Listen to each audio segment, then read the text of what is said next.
अगर तुम अपने आप को कुछ समय के लिए शीशे में देखना बंद कर दो, कुछ महीनों बाद जब तुम अपने आप को फिर से शीशे में देखोगे तब तुम्हें अपने शरीर में कुछ बदलाव दिखाई देंगे। इसी प्रोसेस को अगर तुम कुछ सालों के लिए फॉलो करो तो अगर तुम एक टीनेजर हो तो कुछ सालों बाद तुम एक मर्द जैसे दिखने लगोगे। लेकिन क्या सिर्फ एक मर्द जैसे दिखने से तुम मर्द बन जाओगे? बिल्कुल भी नहीं। तुम कुछ भी ना करो, शरीर तो अपने आप ही बढ़ता रहेगा। लेकिन अगर अपने मन को विकसित नहीं किया तो जानवर के जानवर ही रह जाओगे। लेकिन सच्चाई तो यह है कि हम कभी भी अपने मन को बदलने के फेवर में होते ही नहीं है। जरा गौर से देखो कि किस तरह से तुम्हारा पूरा दिन गुजर जाता है। सुबह उठे तो रील्स चला लिया, उससे मन भरा तो फिर दोस्त चाहिए, दोस्तों से मन भरा तो खाना खा लिया और खाना खाने के बाद फिर से फोन चलाने लग गए। ऐसे ही दिन, महीने और साल गुजर जाते हैं और हमें पता भी नहीं चलता। बस शरीर बढ़ता जाता है और हमारा मन वहीं का वहीं रहता है। लेकिन चिंता करने की इसमें कोई बात नहीं है। अगर तुम नहीं बदले तो समय तुम्हें बदलेगा, लेकिन एक जोरदार झटका देकर। या तो तुम फेल हो सकते हो, या तो तुम्हारा ब्रेकअप हो सकता है, या फिर कोई और बात। लेकिन किसी ना किसी तरीके से जिंदगी तुम्हें झटका जरूर देगी। तब जाके तुम्हारी आंखें खुलेंगी और तुम्हें ये पता चलेगा कि कुछ ना कुछ गलत हो रहा है। तब तुम कहोगे कि बहुत दुख महसूस हो रहा है, रोना आ रहा है। अब या तो तुम उस दुख से भागने के लिए नशे की तरफ चले जाओ, या फिर उस दुख का सही इस्तेमाल करके एक लौंडे से एक मर्द बन जाओ। जब तुम बहुत सारा दर्द एक साथ सहन करते हो तब तुम्हारे शरीर के अंदर एक आग उठती है जो तुमसे हर पल कहती है कि मुझे बदलना है, क्योंकि इस वक्त जो मैं बना हुआ हूँ उसे दर्द के अलावा इस दुनिया में और कुछ भी नहीं मिलने वाला। इसीलिए बदलते रहो और तब तक बदलते रहो जब तक तुम वो नहीं बन जाते जो बनने के लिए तुम इस दुनिया में आए थे। हर पल अपने आप से यही कहना होगा कि मैं तब तक तोड़ूंगा अपने आप को जब तक मैं वो नहीं बन जाता जिसे कोई तोड़ नहीं पाएगा।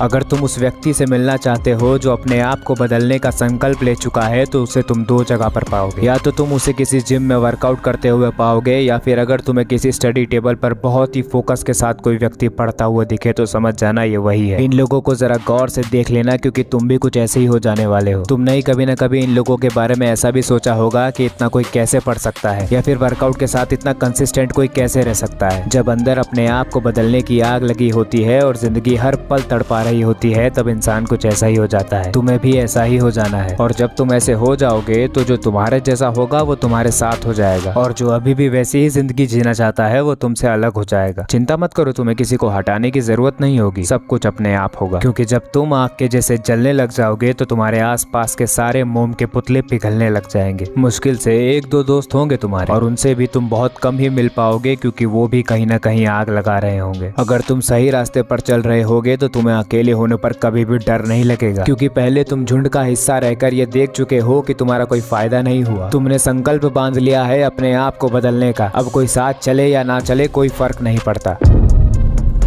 अब समय आ जाता है तुम्हें तुम्हारी जिंदगी के अंदर एक बहुत बड़ा लक्ष्य बनाने का, कोई ऐसा काम करने का जिसको करते समय तुम इस पूरी दुनिया को भूल जाओ। इस रास्ते पर चलने का सबसे बड़ा फायदा ये होता है कि तुम अपने आप में ही कंप्लीट होने लग जाते हो। तुम्हें खुशी पाने के लिए किसी और की जरूरत पड़ना बंद हो जाती है। पहले तुम्हें सेटिस्फेक्शन पाने के लिए 20 चीजों के पीछे भागना पड़ता था, लेकिन अब समय ऐसा आ गया है कि तुम्हें बस कोई एक चीज चाहिए जो तुम्हें अपने अंदर पूरी तरह से डुबा के रख दे। याद करो, शुरुआत में मैंने कहा था कि जो व्यक्ति अपने आप को बदलने का संकल्प ले लेता है वो शुरुआत या तो जिम से करता है या फिर पढ़ाई करने से करता है। अब ध्यान से सुनो, वो दोनों ही काम शुरुआत करने के लिए बहुत ही अच्छे हैं, लेकिन वो अंत नहीं हो सकते, क्योंकि तुम्हें सेटिस्फेक्शन तब तक नहीं मिल सकती जब तक तुम कोई भी काम सिर्फ और सिर्फ अपने लिए कर रहे हो। तुम्हें अपना स्वार्थ छोड़कर कोई ऐसा काम करना होगा जिसमें समाज का फायदा हो रहा हो। इसी को निष्काम कर्म कहते हैं, और जो निष्काम कर्म करता है वही असली मर्द, क्या वही असली इंसान होता है। अब सवाल आता है कि ये निष्काम कर्म क्या है, क्यों है और कैसे है। चिंता मत करो, मैं अगली वीडियो में यही बताने वाला हूँ, वो भी एक ऐसे कैरेक्टर का एग्जाम्पल लेकर जो मेरा पर्सनल फेवरेट है।